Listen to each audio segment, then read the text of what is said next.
The House will come to order. Prayer by the chaplain.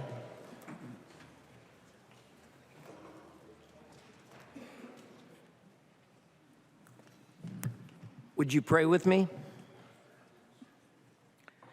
Gracious and loving God, we come before you today as we gather the 94th session of the Minnesota Legislature, this body, the Minnesota House of Representatives. We ask for your wisdom and guidance as these leaders gather to serve the people of our great state. May their deliberations be marked by integrity, humility, and a shared commitment to the common good. Grant them the clarity to discern what is just, the courage to stand for what is right, and the compassion to listen to those they represent. In moments of challenge, may they find strength. In moments of division, may they seek unity. And in all things, may they be mindful of the responsibility entrusted to them. Bless their work, O Lord, that it may uplift the communities, protect the vulnerable, and pave the way for a future of hope and opportunity for all Minnesotans. God, you were with these leaders as kids on cold winter days. Remind them on this cold winter day that you're with them as adults. Encourage them in the days and weeks ahead. As individuals and as Minnesotans, we pray. Amen. The chaplain for today is Dr. Alan Gorecki, lead pastor at Hope Church in Blaine, Minnesota. Pledge of Allegiance. Please remain standing and recite the Pledge of Allegiance to the flag of the United States of America.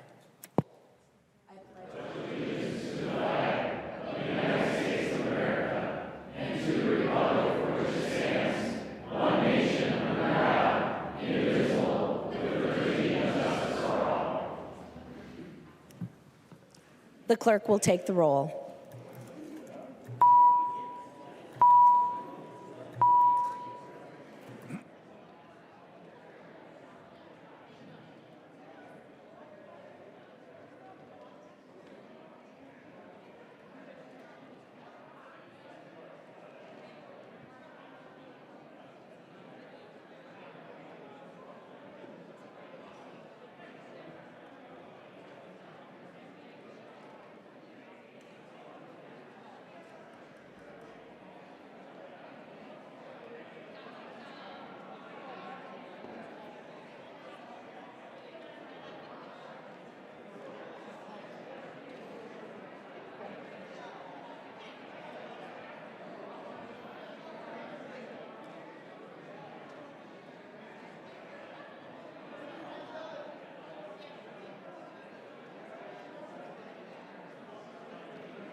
The clerk will call the names of the members voting remotely.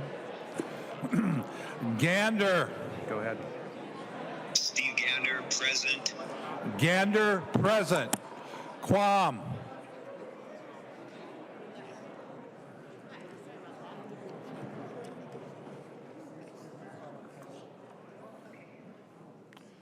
Quorum.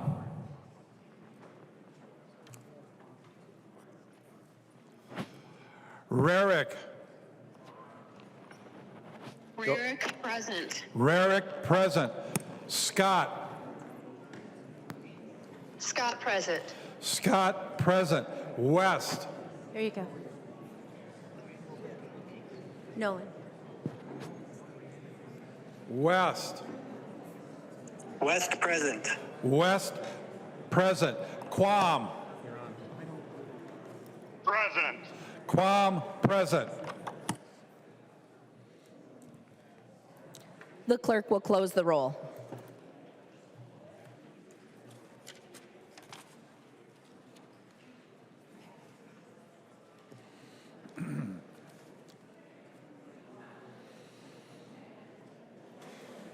A quorum is present.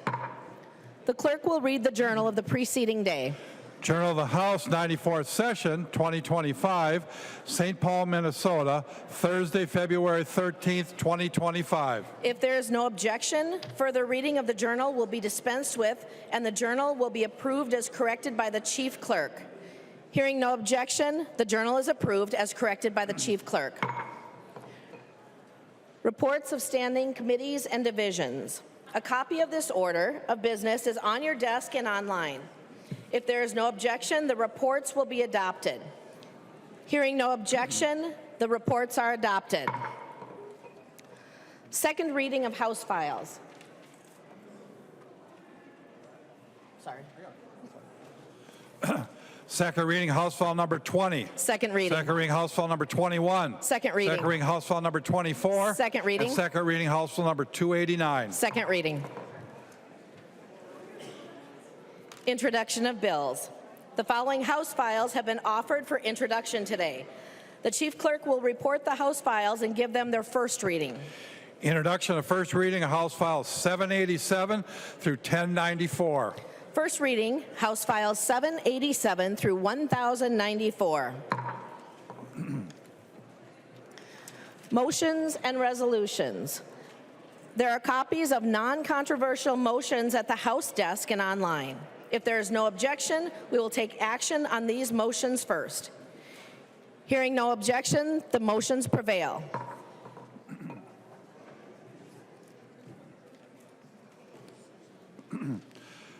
Franzen moves that House File number 436 be recalled from the Veterans and Military Affairs Division and be re-referred to the Committee on Taxes. The member from Douglas, Representative Franzen. Madam Speaker, members, thank you. So House File 436 is a bill for an act relating to taxation, property, establishing a homestead market value exclusion for property owned by persons 65 years or older and retired. And so we are recalling it from Veterans and Military Affairs Division, re-referring it to the Committee on Taxes, and I have consulted with Chair Davids, and he has agreed. Thank you. Oh, and I have also consulted with Chair Bliss. Thank you. Okay. All those in favor? Aye. Any opposed? Motion prevails. Harder moves that House File number 457 be recalled from the Committee on Taxes and be re-referred to the Committee on Housing, Finance, and Policy. To your motion, Representative Harder. Thank you, Speaker Demuth. This bill is related to redeveloping commercial buildings. So, for example, a school could be converted to senior housing. So I've spoken to both chairs, and they agree that the bill should start in housing before it gets referred to taxes. Thank you. All those in favor? Aye. Any opposed? Nay. Motion prevails. Scraba moves that House File number 489 be recalled from the Committee on Environment and Natural Resources, Finance, and Policy and be re-referred to the Committee on Legacy Finance. The member from St. Louis, Representative Scraba, to your motion. Madam Chair, members, Bill House File 489 is a Parks and Trails Fund legacy bill, and it got referred to Environment, and it needs to go to Legacy. I have spoken to Chair Heinzman and Chair McDonald, and everything is clear. We look for a favorable vote. Thank you. All those in favor? Aye. Any opposed, nay? Motion prevails. Anderson, PH, moves that House File Number 770 be recalled from the Committee on Capital Investment and be re-referred to the Committee on Agriculture, Finance, and Policy.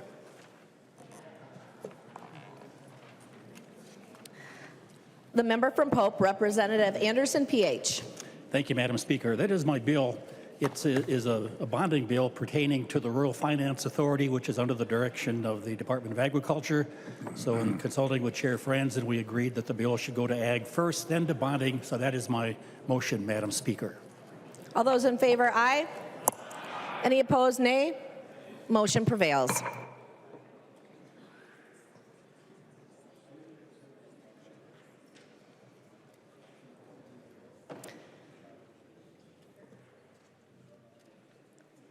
Announcements.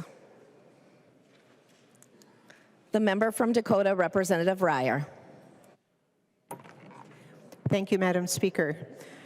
1 year ago tomorrow, on February 18th, 2024, tragedy struck the city of Burnsville. While seeking to protect a woman and her 7 children from her abusive partner, 3 first responders were killed and another was injured. I rise today in honor of Officer Matthew Ruge, Officer Paul Elmstrand, and firefighter-paramedic Adam Finseth, who gave their lives. I offer gratitude and healing to Police Sergeant Adam Medlicott, who was injured during this hostage situation. My heart continues to go out to all whose lives were forever changed by these losses, friends and families of those brave public servants. May all of you, as well as the entire Burnsville community, remember these men with gratitude, knowing that grief remains, but that we can find comfort even as they are missed. The member from Dakota, Representative Berg. Thank you, Madam Speaker. As was mentioned, tomorrow will mark the 1-year anniversary of the most unthinkable tragedy in Burnsville's recent history. In the early morning hours of February 18th, 2024, our first responders responded to a call of a mother and 7 children who were being held hostage inside a home in Burnsville. Police Sergeant Adam Medlicott was injured, and officers Matthew Ruge, Paul Elmstrand, and firefighter-paramedic Adam Finseth lost their lives as side by side with their law enforcement and firefighter family, they rushed to ensure the safety of a mother and children. Matthew, Paul, and Adam are remembered as beloved sons and brothers, and Paul and Adam as husbands and fathers. A common thread among them was a deep love for and investment in our community, each of them led by a servant's heart. Officers Ruge and Elmstrand served our community with courage and integrity, and firefighter-paramedic Finseth cared for those in need with unyielding compassion. Never judging any one person they served, they simply loved what they did. For them, it was not a job, but a true and sacred calling that they each heeded with the kind of selflessness and bravery that exemplifies the best in public service. They were loved, they are missed, and our debt of gratitude for their service and sacrifice will forever remain. Since that day, our community has received overwhelming love and support, and we are grateful for every act of kindness. While this has been painful for the Burnsville community, I want to acknowledge those of you in the chamber today, whether law enforcement, firefighter, or EMS, who have lost 3 incredible brothers. I have witnessed the powerful and palpable bond between Burnsville's police officers and firefighters, and I see the ache in your hearts. Families and hearts are broken. Those who survive face their own immeasurable pain and arduous path to healing. Let us thank those who continue to protect and serve as we honor the sacrifice and memory of police officers Ruge and Elmstrand and firefighter-paramedic Finseth. May we follow their example to lead with love, compassion, steadfastness, courage, respect, and integrity in all that we do. Madam Speaker, I ask for a moment of silence at the conclusion of Representative Whitty's remarks. I recognize the member from Dakota, Representative Whitty. Thank you, Speaker Damath. Thank you, Representatives Ryer and Berg.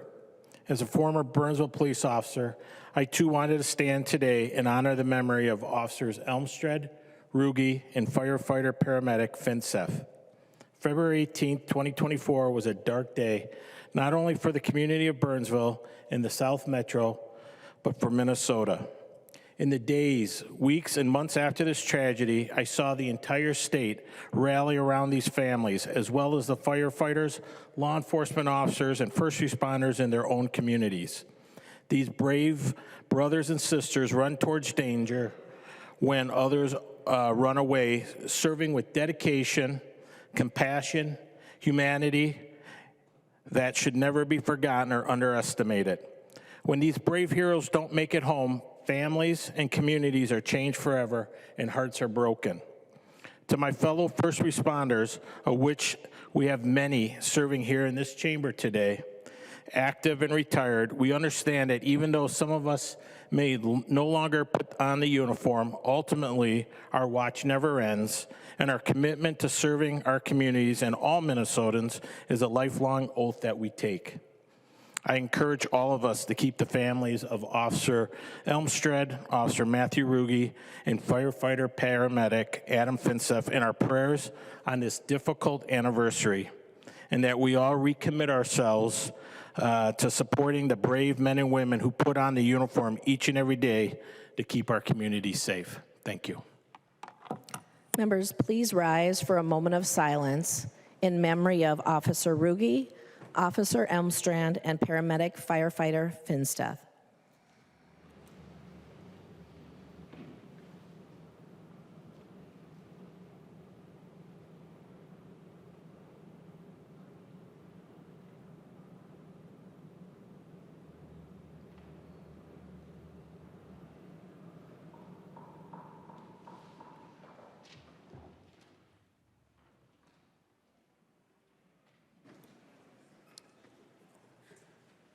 Representative Niska.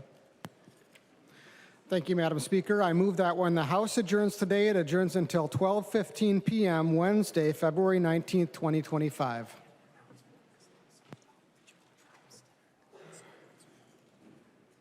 Representative Niska moves that when the House adjourns today, it adjourns until 12:15 p.m. Wednesday, February 19, 2025. All those in favor say aye. Those opposed, nay. Motion prevails. Representative Niska. Thank you, Madam Speaker. I move that the House do now adjourn. Representative Niska moves that the House do now adjourn. All those in favor say aye. Those opposed, nay. The motion prevails and the House stands adjourned until 12:15 p.m. Wednesday, February 19th, 2025.